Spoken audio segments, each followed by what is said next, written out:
Hi, this is Industry, faculty member of Adichunchanagiri College, Nagamangala, and I am from PG department. So due to Corona, the classes are shut down. So I'm making this video for Mcom students.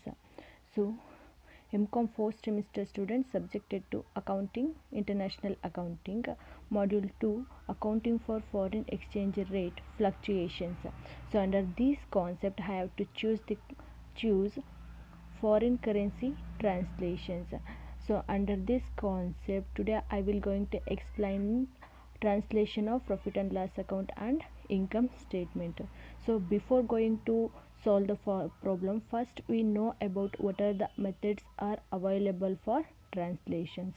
So here I write two methods for translation. The first method is single rate method or current rate method. So here I write it is popularly known as CRM, means current rate method. Single rate method is also called as current rate method. Under this method, all the items of income statement, means revenues and expenses, are translated by using current exchange rate. So current exchange rate means the rate existing at a particular period or particular duration is called current exchange rate. So under current rate method, we used only current rate for translations. We use only current rate for translation. And second method, multiple rate method. So under this method, we have three methods for translation. Number one, current or non-current method.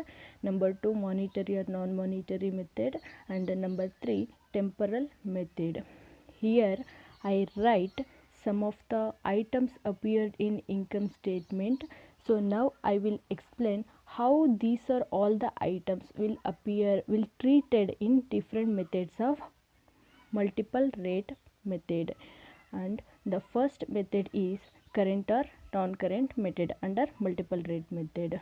So under current or non-current method, the cost of goods sold is translated by using current rate. So current rate means the rate exists at a particular period is called current rate. So we use current rate for translating cost of goods sold under current or non-current method. And depreciation, so depreciation is translated by using historical rate of the company. And next one, operating expenses. Operating expenses means the day-to-day expenses. So the day-to-day expenses is translated at average rate. So here I write example for how to calculate average rate. For example, assume the company current rate is 40 rupees and the company historical rate is 38 rupees. Then these two rate is divided by 2. Then we get 78 by 2. So the average rate of the organization is 39. So we use this rate for translating the operating expenses. And the next item, sales and other revenues. So sales and other revenues are translated by using average rate. And the second method of multiple rate methods is monetary or non-monetary method. Under this method, under monetary and non-monetary method, the cost of goods sold is translated at historical rate. The depreciation is translated at historical rate. Operating expenses is translated at average rate. Sales and other revenues are translated at average rate. So in this method, we use historical rate for translating cost of goods sold and depreciation. And operating expenses and sales and other revenues are translated by using average rate. And the last method of multiple rate method is temporal method. So under temporal method, the cost of goods sold is translated at historical rate. Depreciation is translated at historical rate. Operating expenses translated by using average rate. Sales and other revenues are translated by using average rate. So here I take one example for translation. First I will read the problem. The income statement of Fair and Foul Incorporation of Spain, a subsidiary of ABC India Limited for the year ended 31st 3 2019 is as under. So in this problem, the Fair and Foul Incorporation of Spain is a subsidiary of Indian company. So here the ABC Limited is a Indian company, Fair and Foul company is a subsidiary company of Indian company. So in this problem, all the figures are in euro. First item of income statement is sales. So sales amount is rupees 2 lakh rupees. Other incomes 30,000. The total income of organization is 2,30,000. The next item, so less cost of goods sold. So under cost of goods sold, opening stock amount is rupees 20,000. Purchases amount is rupees 1 lakh, and subtract closing stock amount is rupees 10,000. So then we get cost of goods sold amount, so that is 1,10,000. So these cost of goods sold is subtracted from the total income, then we get 1,20,000. So this is gross profit. Next item, less operating expenses. Under that, administrative office expenses. Office expenses 40,000, depreciation 5,000. Next heading, selling expenses. Under that, advertising expenses 15,000 rupees and depreciation 10,000 rupees. So then we get the total operating expenses is 70,000. So these operating expenses is subtracted from the gross profit. So then we get 50,000. PBT means profit before tax. So after getting PBT, so the tax amount is subtracted from the PBT. So the tax at 15% on PBT, then we get 7,500. So this tax amount is subtracted from PBT, then we get 42,500. This is profit after tax, PAT. So here they also provide some additional information regarding to problem. The first information, the current rate is 44 per euro and the historical rate was rupees 40 per euro. And next one, sales generated were 80,000 euro, 50,000 euro and 70,000 euro at 42, 43 and 44 per euro. Next information, purchase were made in two equal lots at rupees 42 and 43 per euro. Next one, office and selling expenses have been incurred at 42 and 43 respectively. So here they ask a question, translate the income statement of Fair and Foul Incorporation into Indian currency under the single rate method. So here we translate the income statement of Fair and Foul companies. So euro into Indian currency. So this is the problem. So this is the solution for above problem. So first I write heading for the solution, translated income statement of Fair and Foul Incorporation under single rate method or current rate method. So here the first column is particular column, second column euro column, third column is also euro column. So next column, rate used for translation, and the last column, translated value in rupees.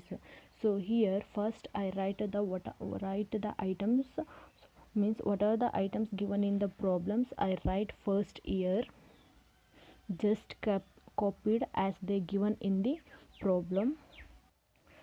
So here I copied all the items given in the problem. So next I translated all the items. So first items is sales. So regarding to sales, there is a additional information in the problem. So here sales generated were 80,000 euro, 50,000 euro, 70,000 euro at 42, 43 and 44 per euro. So here I write all the sales amount. So 80,000 euro, 50,000 euro and 70,000 euro. So these sales is multiplied the given rate in the additional information. So rupees 42 and rupees 43 and rupees 44. Then I'll get 33,60,000, 21,50,000 and 30,80,000. So the total amount of sales is 85,90,000.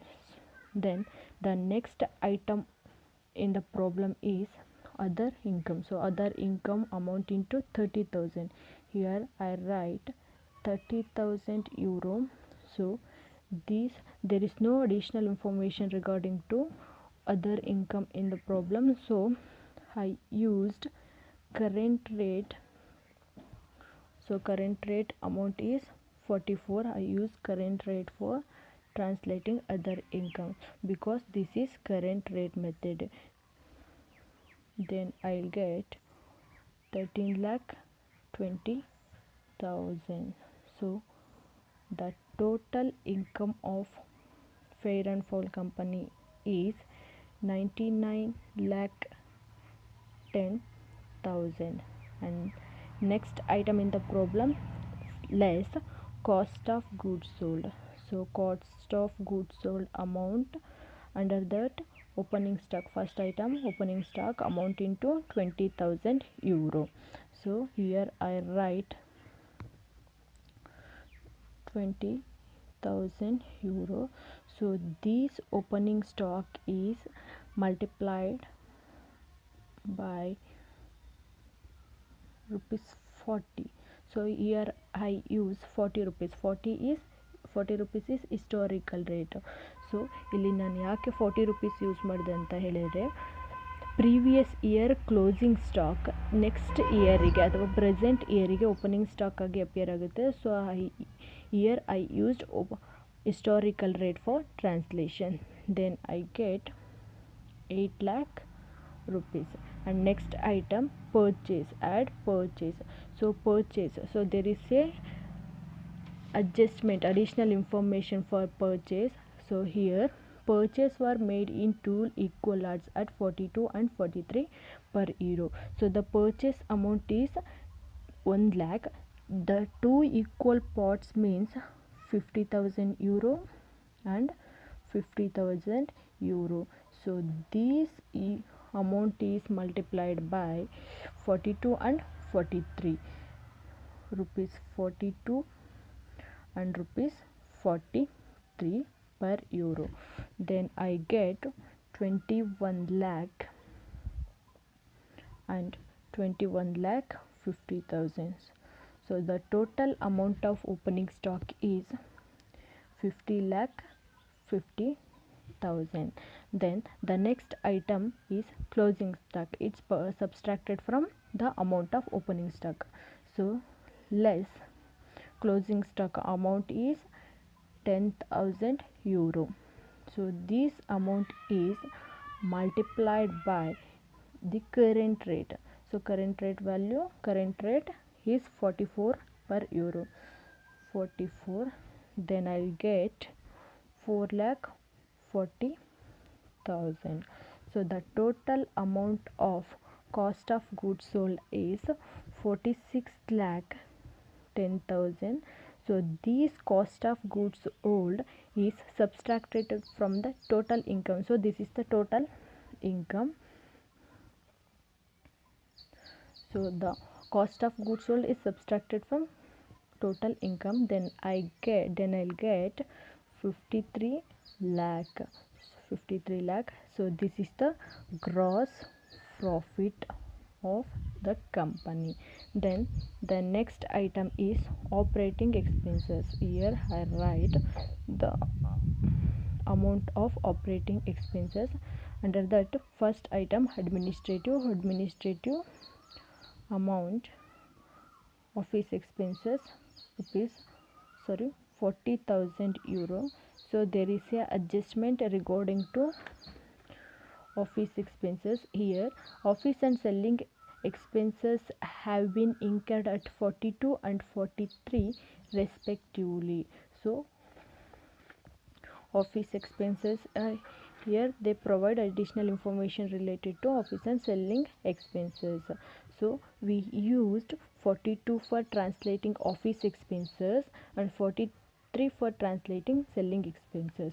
So office 42, here I used 42 rupees for translating, then I get 16 lakh 80,000. Then next item, depreciations. So depreciation amounting to 5,000 euro, and there is no adjustment or additional information regarding to depreciation. That's why I am using current rate for translation. So current rate amount rate 44, then I get 2,20,000. and next amount under operating expenses, selling expenses. So under that first item, advertising amount 15,000 euro. So 15,000 euro into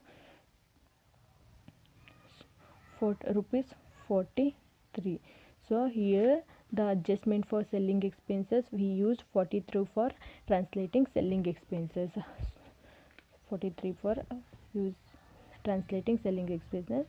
So that's why I am using 43 for translating advertising expenses. So then I'll get 6,45,000. Next item, depreciations.